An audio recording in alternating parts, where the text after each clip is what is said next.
In the unfolding of history, from a Christian perspective, it is crucial to remember that there is a scheduled timeline of events, and along this timeline, repeatedly emerges a man shrouded in mystery, a man cloaked in darkness, the man of sin, the man of iniquity, the first beast, the man of sin.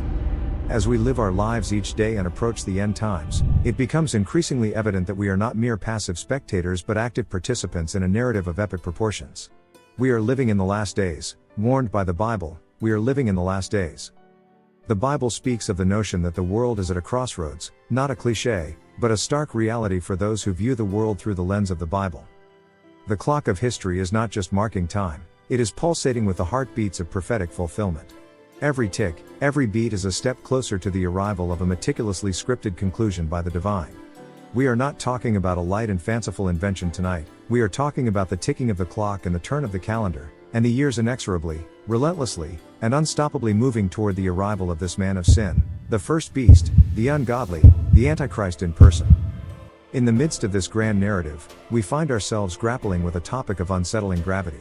What the Antichrist will do in 2024 is shocking. The title alone may jolt the senses, but it is a clear call to introspection and vigilance. It is an appeal for Christians around the world to be alert, a call for Christians to be sober and vigilant.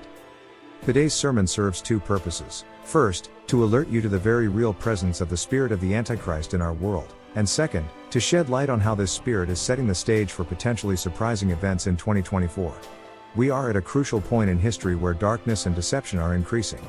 The Apostle John, in his epistles, provides a biblical foundation for our discussion, stating in 1 John 4:3 that every spirit that does not acknowledge Jesus is not from God. This is the spirit of the Antichrist. This verse highlights a critical truth. The spirit of the Antichrist is not just a future threat but a current reality actively influencing our societies, media, and even local communities. It is important to recognize that the emergence of the Antichrist as a man will be preceded by the pervasive influence of his spirit in our world. In 1 John 2:18, John warns that this is the last hour, and as you have heard that the Antichrist is coming, even now many Antichrists have come. This urgency compels us to recognize our place in these prophetic times. Understanding the spirit of the Antichrist allows us to identify its manifestations rather than focusing solely on the individual. Observing the rise of lawlessness, moral decay, and deception helps us discern the signs of our era, emphasizing the need for vigilance and spiritual discernment in these critical times.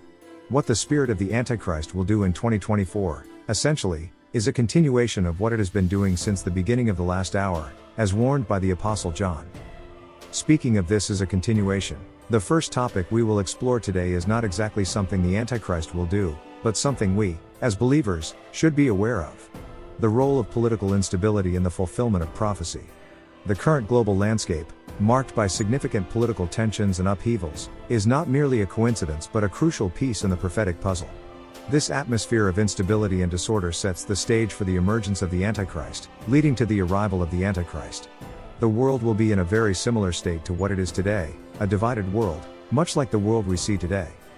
The world, in its current state, cries out for peace, a deep and resonant longing echoing through nations divided by conflicts and divisions.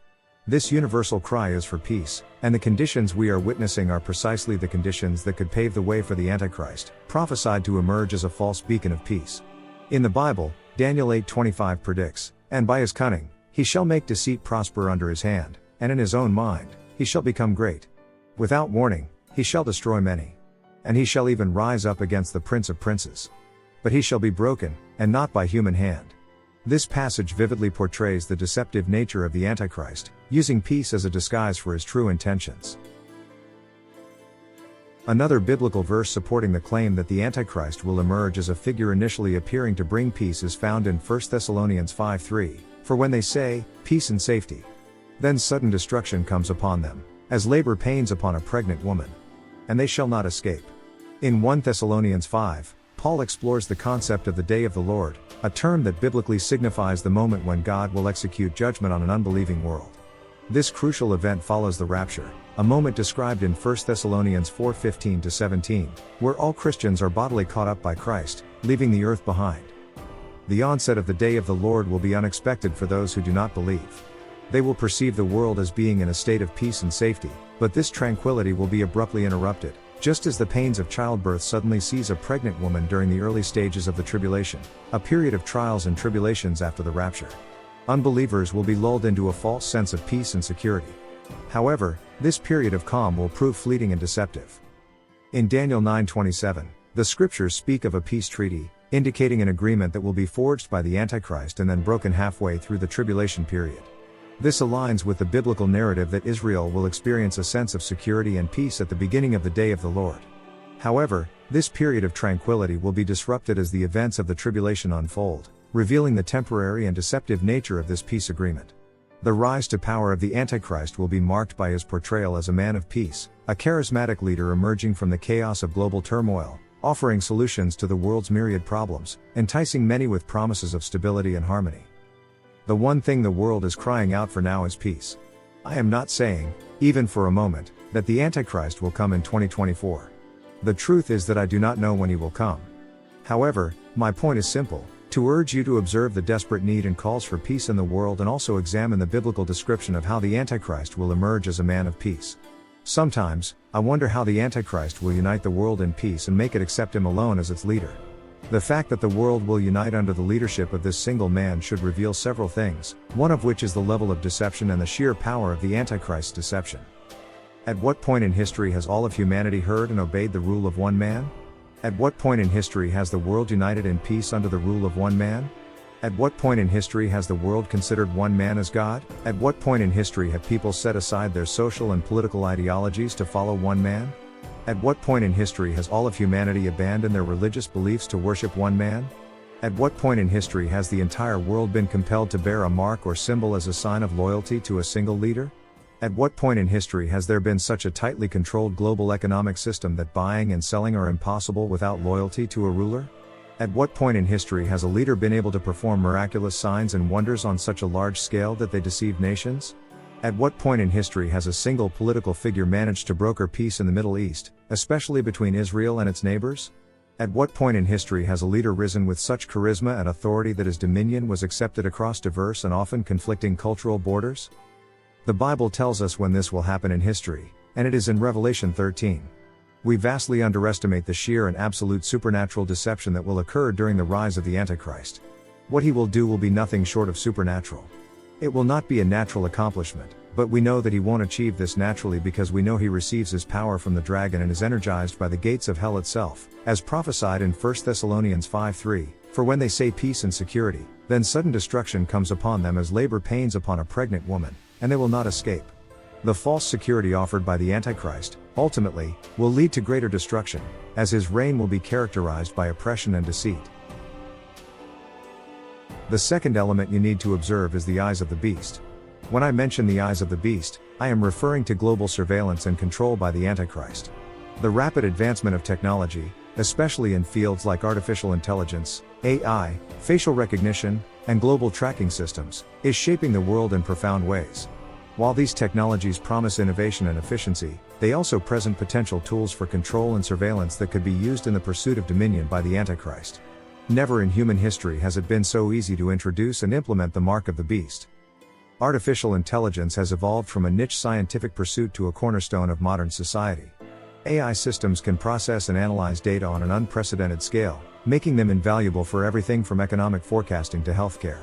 However, the same power that allows AI to detect diseases or optimize traffic flow can be used to monitor individual behavior and predict personal choices. In the context of the rule of the Antichrist, AI could act as an all-seeing eye, observing and interpreting the actions of billions. Facial recognition technology exemplifies the double-edged sword of technological progress. On one hand, it offers enhanced security and convenience, allowing identity verification without physical tokens or passwords.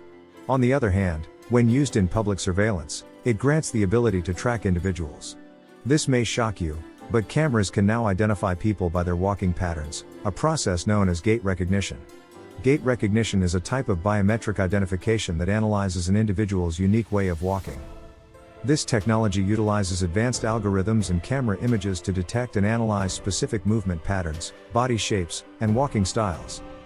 As the gait of each person is distinctive, it can serve as a reliable identifier, much like fingerprints or facial recognition.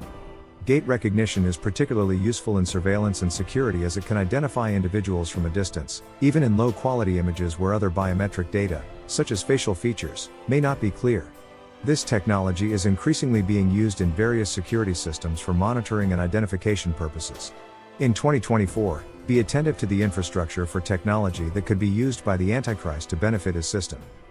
Third and finally, a critical point to discuss is the normalization of sin and rebellion against divine order.